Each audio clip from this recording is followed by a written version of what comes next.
പാകിസ്ഥാന്റെ തനി നിറം ലോകത്തിന് മുന്നിൽ തുറന്നു കാട്ടാനുള്ള നയതന്ത്ര സംഘങ്ങളിൽ ഒന്നിനെ ശശി തരൂർ നയിക്കും. കോൺഗ്രസ് പേര് നിർദ്ദേശിച്ചില്ലെങ്കിലും കേന്ദ്ര സർക്കാർ നേരിട്ടാണ് തരൂരിനെ ദൌത്യമേൽപ്പിച്ചത്. അവസരം അഭിമാനത്തോടെ സ്വീകരിക്കുന്നുവെന്ന് ശശി തരൂർ പ്രതികരിച്ചു.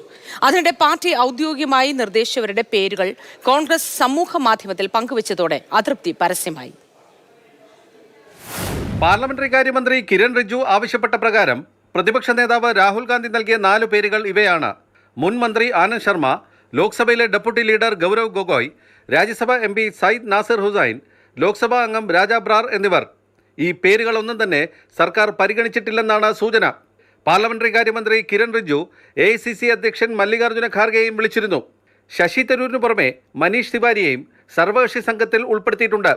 ഈ പേരുകൾ ഞങ്ങൾ നൽകിയതല്ലെന്ന് സൂചിപ്പിച്ച് ജയറാം രമേശ് എക്സിൽ പോസ്റ്റ് ചെയ്തു. രാജ്യത്തിന്റെ ഭാഗം പറയാൻ ക്ഷണിച്ചതിൽ അഭിമാനമെന്ന് കേന്ദ്ര സർക്കാരിന്റെ ക്ഷണം സ്വീകരിച്ച് ശശി തരൂർ വ്യക്തമാക്കി.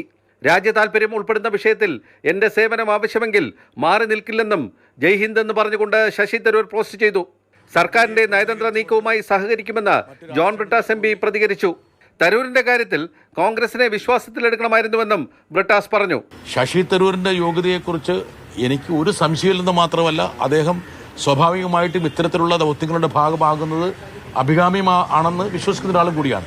അതേസമയം തന്നെ ഒരു രാഷ്ട്രീയ പാർട്ടിയെ വിശ്വാസത്തിലെടുക്കുക എന്നുള്ള ഒരു ഉത്തരവാദിത്വം കേന്ദ്ര സർക്കാരിന് ഉണ്ട് എന്നുള്ള കാര്യം നമുക്ക് വിസ്മരിക്കാൻ കഴിയും. MP-മാരുടെ നയതന്ത്ര സംഘത്തെ നയിക്കാൻ തരൂരിനെ നിയോഗിച്ചതിനെ KPCCയും സ്വാഗതം ചെയ്തു. 7 സംഘങ്ങളിൽ 4 എണ്ണം നയിക്കുന്നത് BJP NDA നേതാക്കളാണ്. രവിശങ്കർ പ്രസാദ്, ബൈജയന്ത പാണ്ഡ, JDU നേതാവ് സഞ്ജയ് ജ, ശിവസേന ഷിൻഡെ വിഭാഗം നേതാവ് ശ്രീകാന്ത് ഷിൻഡെ എന്നിവർ.